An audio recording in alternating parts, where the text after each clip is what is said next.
Profit and loss. 20 பெட்டி ஆப்பிள்களின் வாங்கிய விலை 16 பெட்டி ஆப்பிள்களின் விற்ற விலைக்கு சமம் எனில் லாப நஷ்ட சதவீதம் என்ன? அதாவது ஒரு 20 பெட்டி ஆப்பிளை ஒரு 1000 ரூபாய்க்கு வாங்குறாங்கன்னு வச்சுக்கிடுவோம். ஒரு 20 பெட்டி உள்ளே எவ்வளோ கவுண்டிங் இருக்குங்க முக்கியம் இல்லை. ஒரு 1000 ரூபாய்க்கு வாங்குறாங்க 20 பெட்டி ஆப்பிளை. அதில் ஒரு 4 பெட்டி ஆப்பிளை தனியாக எடுத்துகிட்டு வச்சுட்டு 16 பெட்டி ஆப்பிளை அதே 1000 ரூபாய்க்கு விற்றுடுறாங்க. 20 பெட்டி வாங்கினதை 16 பெட்டி விற்று அதே 1000 ரூபா பார்த்துட்டாங்க அப்படின்னா நம்மளுக்கு இது கண்டிப்பாக லாபம் தான். அதைத்தான் அங்கே சொல்லியிருக்காங்க. சரியா? இப்போ இதுக்கு ஃபார்முலா என்னென்னா, இது சதவீதம் என்ன அப்படின்னு கேட்டிருக்காங்க. இதுக்கு ஃபார்முலா என்னென்னா, வாங்கிய விலை மைனஸ் விற்ற விலை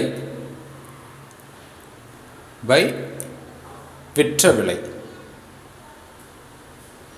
சதவீதம் கேட்டிருக்கிறதுனால இன்ட்டு 100. சரியா? இப்போ வாங்கிய விலை எவ்வளவு? அந்த 20 பெட்டி இருக்குல்ல, அதுதான் வாங்கிய விலை. சரியா? 20 மைனஸ் விற்ற விலை எவ்வளவு? 16 பெட்டி. அந்த 16 தான் விற்ற விலை. சரியா? 16 பை விற்ற விலை 16 இன்ட்டு 100. சரியா?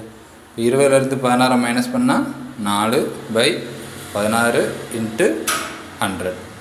இது அடி கொடுத்தா இது ஒரு நாள் 4 கீழே 4 16. இதை அடித்து கொடுத்தா ஒரு நாள் 4 2 நாள் 8 மிச்சம் 2 இருக்குது 5 நாள் 20. ஸோ 25% லாபம். இப்போ லாப சதவீதம் 25%. இதையே மாற்றி கேட்பாங்க. எப்படின்னா 20 ஆப்பிள்களின் விற்ற விலை 16 பெட்டி ஆப்பிள்களின் வாங்கிய விலைக்கு சமம் அப்படின்னா லாப நஷ்ட சதவீதம் என்ன அப்படின்னா அது கண்டிப்பாக நம்மளுக்கு நஷ்டம். அப்போ சேம் இதே ஃபார்முலா தான்.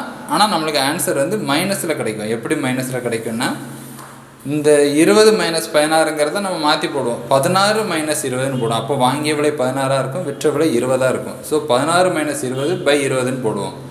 ஸோ அப்போ அங்கே ஆன்சர் மைனஸில் தான் கிடைக்கும். ஸோ அது -25ன்னு வரும். ஆனால் இப்போ இது லாபம் 25%.